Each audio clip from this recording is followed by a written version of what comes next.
Halo semua teman-teman. Oh, Pak Andri udah masuk. Ada Pak Frankie. Ada yang lain-lain ya, Bu. Siapa ini? Melia gitu. Eh, ini Pak sudah gabung ya kayaknya ya. Coba kita masukkan. Ketemu. Di Halo kantor Pak. ya, Pak. Malam, Halo. Pak Herian. Ya, selamat Apa malam Pak. kabar? Malam juga nih teman-teman semua ya yang sudah mulai bergabung. Eh, Pak Herian, Ya, sebelum saya mulai, saya ingin mengenalkan Anda. Mungkin sudah ada yang kenal, Pak. Cuma kan mungkin banyak yang belum gitu ya. iya, Nah, iya. Anda ini sebenarnya kalau ditanya itu seorang apa ya? Pengusaha pasti. Tapi artinya bergeraknya di bidang apa, Pak? Biar teman-teman semua lebih tahu. Ya. Oke, perkenalkan saya Hedian. Ya. Kalau bisnis sekarang fokusnya sih di digital marketing, Mbak. Digital marketing ya. Jadi cuma Berarti ya menjual barang online ya, Pak? Oke. online ya. Oke. Online ya sekaligus itu sebagai investor dan trader juga seperti yang Pak Him ketahui dulu kita sempat ngobrol soal saham. Oh, jadi juga ada trading gitu ya. Trading Ya, artinya trading saham ya, Pak? Oke. ya. Mm-mm. Terus gini, Pak, Bapak boleh kok nyebut bahwa Anda itu, produk Anda itu apa? Artinya jenisnya apa gitu, Pak? Kalau produk itu sekarang fokusnya kita di pelangsing sama suplemen pemutih untuk cewek ya, marketnya ke cewek, Pak. Oke, jadi target market Anda spesifik cewek, Ya, pelangsing dan pemutih. apa tadi, Pak? Pemutih. Pemutih ya. Ya, Kalau misalnya teman-teman ingin kepo nih Pak, karena nanti kan ini kita cukup panjang Pak ya ceritanya, karena sekitar 40-50 menit. Saya akan gali betul-betul cukup dalam, ya bagaimana mulainya suka duka Anda memulai bisnis ini, bahkan mungkin sebelum akhirnya memilih bisnis ini ya Pak ya, nanti akan cerita ya Pak ya. Nah ya. boleh nggak kalau ada yang kepo, Pak Herian ini siapa sih? Wah, kira-kira brandnya apa Pak, kalau memang mau disampaikan Pak? Oke, kalau untuk suplemen pemutihnya brandnya Herbaskin, Pak. Jadi Herbaskin, Herbaskin. Nah, ya, ini teman-teman ya. Herbaskin Itu bisa lewat kalau mau beli bisa lewat sosial media atau bisa, lewat bisa sudah di Instagram, jadi ya. Herbaskin sama kalau untuk suplemen pelangsing itu Gracili, Pak, Gracili Herbal. Oke, jadi ada dua brand sekarang fokusnya Pak Herian yaitu merek Herbaskin dan Gracili ya. Ya, Dan dua-duanya ada IG-nya Pak ya. Jadi teman-teman bisa cek ya. ya ada. Oke, mantap Pak. Nah, ini luar biasa. Jadi sekarang teman-teman semua ya, sobat semua, kita lagi berbincang-bincang dengan CEO ya, sekaligus founding founder atau pendiri grup ya yang mereknya Herbaskin dan Gracili ya. Pak Herian, Ya Pak, seperti topik kita, salah satu judulnya itu kan mindset dan strategi mengelola keuangan selama masa krisis. Ya, ya betul. sebelum kita masuk ke situ, saya ingin sedikit gali lah. Kira-kira sebenarnya Pak Herian mulai memutuskan ingin jadi pengusaha itu kapan sih Pak? Saya yakin Anda kan sekarang masih sangat muda, ya. Ya, Ya biarpun kalau nggak boleh tahu tepatnya kan masih kepala dua, benar nggak Pak? kenapa? Kepala dua.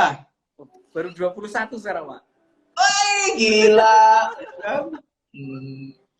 Kan artinya ya tolong Pak cerita Pak asal muasal termasuk mungkin nanti dalam perjalanan itu Anda sempat terpuruk akhirnya katakanlah pelan-pelan sampai ke sini. Yuk, silakan Pak Irian. Oke, kalau bisnis mungkin passionnya emang di bisnis ya, Pak. Jadi SD itu saya udah jualan. SD udah jualan, SD luar saya biasa. jualan. Terus SD kelas jualan apa 3. Pak waktu itu? Saya beli ciki dari pasar, saya jual di sekolah. Wah, Jadi benar-benar. waktu krisis 98, 98 harga ya. barang yang pertama naik itu minyak, saya udah tahu duluan, Mbak. Wah, luar Teman-teman SD biasa. belum tahu, saya udah tahu duluan. Oke. Eh, Nah, dari situ terus ya jualan ciki, kemudian ada lagi jualan petasan Pak kalau menjelang Lebaran juga. Petasan malah ya. Pas deket-deket Lebaran itu Pak ya. Iya, jualan petasan, hasilnya nanti buat beli sandal ya. Wah, oke. Emang udah seneng dari kecil udah seneng bisnis ini Pak. Dari kecil, oke. Ya. Lanjut Pak, terus yang lebih seriusnya kapan Pak? Mulai SMA kah atau kuliah? Serius, Gitu. SMA kelas 2 Pak. Wah, SMA kelas 2 itu Anda mulai serius, oke. Iya, SMA kelas 2 itu saya udah mulai tertarik lagi untuk bisnis. Jadi saya jualan pulsa ke teman-teman Nah, sekolah, itu dia. ke teman-teman Ya, sekolah. terus? Kemudian dari situ saya banyak bergaul ke pasar, teman-teman pasar yang jualan handphone. Nah, jualan handphone setelah itu ya? Jualan handphone. Jadi kalau pas kelas kosong istirahat itu saya kadang bawa teman saya satu ikut saya ke pasar, nanti saya bayar dia. Kalau enggak pas mau keluar kadang kita nggak boleh di sama satpam. Nggak boleh, terus? Nggak boleh sama satpam. Ya saya kasih aja, Pak buat beli rokok ya, saya keluar dulu. Oh iya. Kosong dulu Pak, kosong. Ya, ya. Jadi dari awal ilmu negosiasi itu sudah Anda praktekkan ya? Iya. Dari SMA saya ingat sekali dulu SMA itu sudah ada penghasilan sendiri setiap bulan dari jualan pulsa, dari jualan handphone itu Pak. Oke, lanjut Pak. Setelah SMA sudah punya penghasilan sendiri dan Anda mulai, katakanlah mulai menikmati hasil dari jerih payah sebenarnya. Benar nggak Pak? Iya, betul. Sudah mulai merasakan, wah ternyata punya uang tuh kayak gini gitu ya. Iya. Nah, terus apa Pak selanjutnya yang katakanlah Anda tentu mulai lebih berani kan? Iya, betul, betul. Dari situ saya fokus tetap di handphone sampai lumayan besar. Terus kemudian saya bangun jaringan di luar. Dari situ saya bisa beli kendaraan sendiri. Terus kemudian punya modal. Nah, akhirnya terjun di coba bisnis lain yang saya anggap itu percepatan gitu kan. Mulai dari bisnis apa itu Pak tadi? Percepatan itu bisnis apa? Untuk percepatan saya banyak ke bisnis online dulu, udah online. Online, awal-awal online kan dulu. Awal-awal online sampai akhirnya kenal dengan istilahnya kalau zaman dulu investasi ya Pak. Investasi cuma saya salah masuk lah. Masuk ke beberapa investasi yang ternyata investasi bodong gitu kan. Mungkin ya Pak, Bapak nggak usah sebut katakanlah mereknya investasi itu, tapi apakah investasi itu berupa kayak investasi dalam bentuk nanam uang yang sistemnya disebut skema Ponzi Pak? Betul. Jadi mungkin ada betul. hanya betul. Ya, jadi dulu setelah ngerasa punya modal, bisa kuliah sendiri dan lain-lain, pengen, karena motivasinya ya Pak, motivasinya kalau dulu mindsetnya kan masih pengen kayak cepet kaya gitu ya Pak ya. Betul. Akhirnya saya investasi yang tidak memikirkan money management. Begitu tahu satu bisnis menurut saya hasilnya maksimal, bagus, saya investasikan banyak modal di situ. Dan begitu bisnis itu collab, otomatis collab semua karena saya tidak memiliki ilmu pengelolaan uang itu, strategi. Jadi betul-betul itu. Jadi artinya jerih payah Anda membesarkan, katakanlah tadi nyebutnya handphone, dan Anda bisa sudah jual dengan sistem berjaringan tapi lewat online. Ya, Anda sudah mulai menemukan bahwa sebenarnya dengan online itu luar biasa Pak ya, untuk menjaring customer dan lain-lain, dan Anda sudah bisa mengumpulkan satu modal yang cukup besar. Ya, boleh nggak Pak, katakanlah pakai kira-kira, pasti itu mungkin sudah ratusan ya Pak ya, atau mungkin sudah mulai. Dulu itu gini Pak, jadi begitu saya menjalankan bisnis handphone, bisnis handphone, kemudian ada bisnis baru yang mulai bermunculan di internet. Saya coba jalanin handphone tetap, tapi invest di perusahaan-perusahaan yang saya anggap ya kayak skema Ponzi lah. Skema Ponzi plus dulu saya sebenarnya tertarik sekali, dari dulu udah tertarik dengan saham, cuma saya salah masuk. Saya invest juga di futures. Transaksi sendiri awal-awal masuk kuliah. kalau besaran modal yang akhirnya habis waktu itu 1,9, Mbak. Saya Wah, usia 19 tahun waktu itu. ya. Jadi Belum usaha mau 20 Anda, tahun. ya, jadi usaha Anda yang katakanlah mulai dari SMA, Iya, yang Anda sudah pupuk, Anda sudah kumpul, ternyata salah investasi karena ada dua hal ya yang Pak Herian sebut tadi. Mindset yang iya. keliru dan tidak adanya money management. Tidak Betul, adanya ilmu pengelolaan uang yang mulai mengukur resiko mungkin ya Pak ya. betul sekali, Pak. Intinya waktu itu hanya berpikir satu arah, yaitu pasti untung. Oh, Betul. saya kalau investasi itu cepat besarnya, cepat balik. Nggak Iya, taunya malah habis ya Pak ya. habis. Habis Pak ya. Dan modal Nah, tersebut pun ada modal investor gitu loh, Pak. Itu yang wah. sebenarnya jadi masalah besar di situ, Pak. Jadi waktu itu bahkan sebenarnya sudah ada uang titipan gitu ya. Ada uang titipan ada. Nah, dan itu yang sudah mulai akhirnya mungkin secara mental, secara katakanlah hubungan dengan investor tadi menjadi tidak enak gitu Pak ya. Atau Iya, mungkin ya sedikit anu lah, ada gesekan. Betul nggak Pak Erin? betul sekali, Pak. Betul. Nah, sekarang pertanyaannya gini Pak. Mungkin teman-teman yang dengar sudah tahu, waduh, alangkah hebatnya ini, saya mau apresiasi Pak, karena waktu kelas 2 SD, 2 SD, 2 SMA, saya itu masih belajar Pak. Kalau saya itu Iya, memang suka belajar Pak Herian ya. Jadi jangan kaget, saya sampai usia berapa itu ya, saya masih sekolah ya. Sampai saya ngambil S2 umur 30 itu saya masih sekolah. Memang saya suka belajar. Tapi kalau saya lihat Pak Herian yang memulai sudah dari 2 SMA, kemudian Anda bisa berhasil di satu bidang, kemudian katakanlah terpuruk jatuh. Nah, ini Pak, yang menurut saya tidak semua orang pernah mengalami. Beruntungnya Anda mengalaminya pada masa usia yang masih sangat muda, katakan.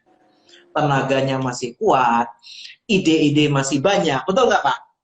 iya, alhamdulillah. Sayangnya Pak, apa yang Anda alami itu jika kepada misalnya teman-teman yang pensiun umur 55 atau apa baru mulai mau bisnis, tiba-tiba modalnya yang nggak tahu berapa dimasukkan ke satu bidang tanpa Betul. memikir manajemen resiko, langsung habis. Ya, betul nggak Pak? Iya, iya betul Tapi sekali. pertanyaan saya Pak Herian, ini lanjut cerita ya Pak ya. Iya, Karena ini memang malam ini cerita mengenai Anda nih Pak.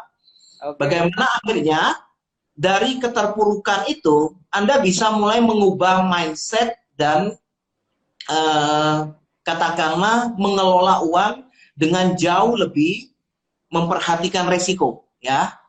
Kita Iya, nggak bisa ngomong bahwa mengelola uang itu segampang yang ya yang diomongkan orang-orang, tidak Pak. iya, Saya punya pengalaman juga bahwa kan saya banyak mendampingi ya, termasuk kita kenal Pak Herian itu mungkin udah setahun ya Pak ya, belum setahun ya, belum. kayaknya tahun lalu lah. Dalam arti begini Pak, mengelola uang ini salah satu yang paling banyak katakanlah para pengusaha itu lengah adalah justru ketika masa sulit seperti ini.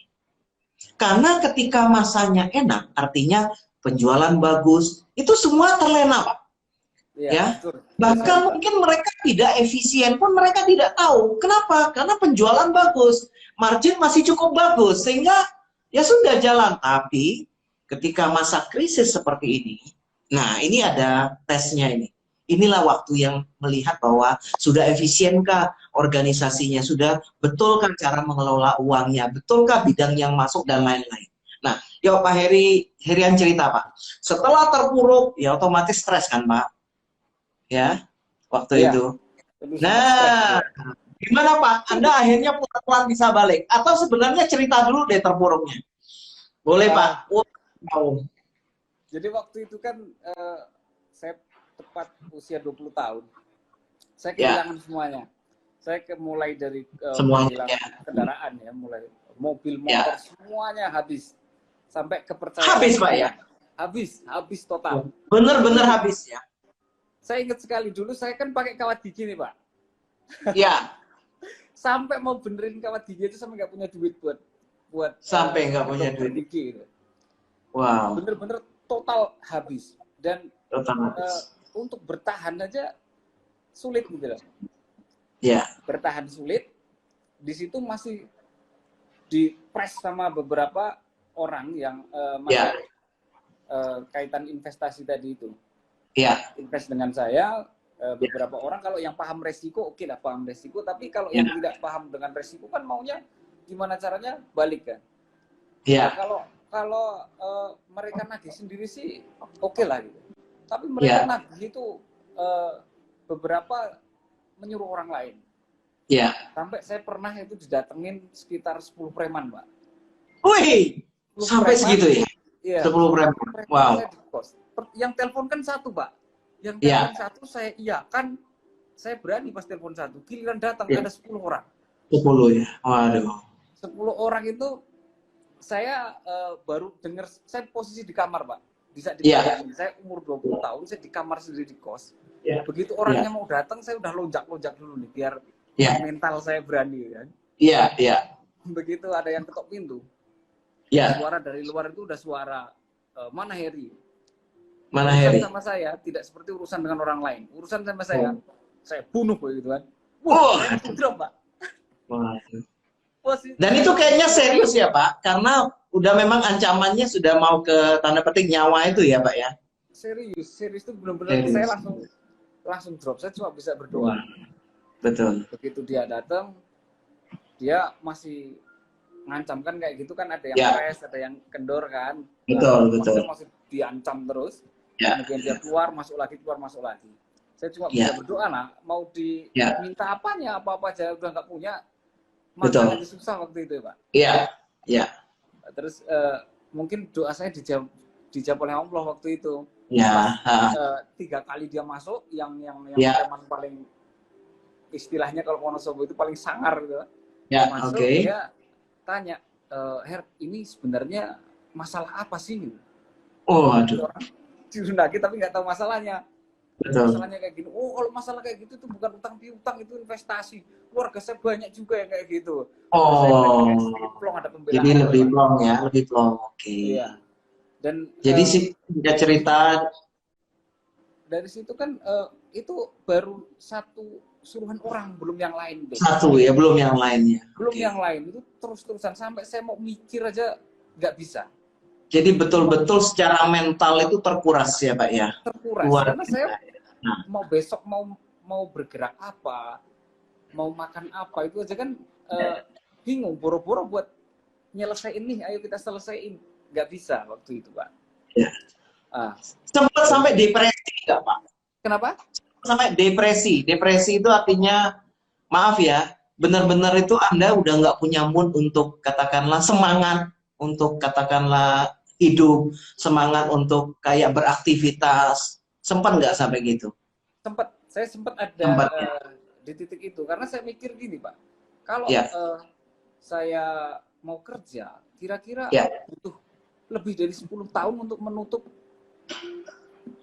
itu kerugian-kerugian yang sudah dialami. Itu. Bahkan utang, termasuk utang ya. Itu waktu sekitar 10 tahun. Saya kalau mau kerja apa? Jadi waktu itu saya pelan-pelan mulai ngubah mindset, Pak. Nah, ini dia yang saya perbaiki. Kalau dulu itu saya terlalu memikirkan teknis. Tapi setelah saya mengalami hal itu, saya lebih banyak ngerubah mindset. Karena saya tidak punya aktivitas apa-apa, waktu itu nggak punya aktivitas apa-apa. Saya bingung mau melakukan apa. Saya coba browsing, saya coba dengerin YouTube yang sifatnya positif gitu ya. Jadi saya ingat sekali dulu Pak Tung Desembaringin sama Anthony Robin itu kan mengatakan kalau orang bisa survive, bisa sukses itu 80% psikologis, 20% teknik. Cara ya. Jadi 80% psikologis, 20% teknis ya. Anthony Robin. Teknis. Jadi lakukan aktivitas apapun, yang penting positif. Waktu itu yang penting positif. Saya selesai subuhan, bangun saya mikir juga, saya melakukan aktivitas positif itu melakukan aktivitas apa kayak gini kan. Kerjaan saya cuma mikir aja. Ya, saya langsung bersih-bersih, Pak. Bersih-bersih, asah-asah. Nyuci piring dan lain-lain, saya lakukan melakukan hal yang positif. Jadi kelihatannya sederhana, tapi harus dilakukan ya, Pak ya? Iya, betul. Sehingga mulai terpola. Betul. Saya lakukan itu terus-menerus. Terus ya. jogging, lari, Iya. lonjak-lonjak. Oke. Terus kemudian ini saya berusaha menarik apa namanya yang kayak di buku The Script itu, Pak. Iya. The law of attraction. Betul, the law of attraction itu saya coba praktekin terus. Jadi pas malam jam 12 malam, saya jam 12 malam, jam 1 malam saya sholat, kemudian saya zikir. Lah pada saat saya zikir itu, saya ngebayangin apa yang saya inginkan, Bapak. Iya. Saya ngebayangin apa yang saya inginkan. Saya sampai saya menginginkan misal bisa datang menyelesaikan masalah pun saya bayangin dengan detail. Kemudian saya menginginkan kendaraan apa ya, saya bayangin hal tersebut dengan detail. Kemudian saya membayangkan waktu itu memiliki tim, memiliki perusahaan itu sebenarnya apa yang saya rasakan sekarang itu pernah saya pikirkan waktu saya jatuh gitu loh, Pak. Iya, itu betul-betul seperti punya vision ya Pak ya.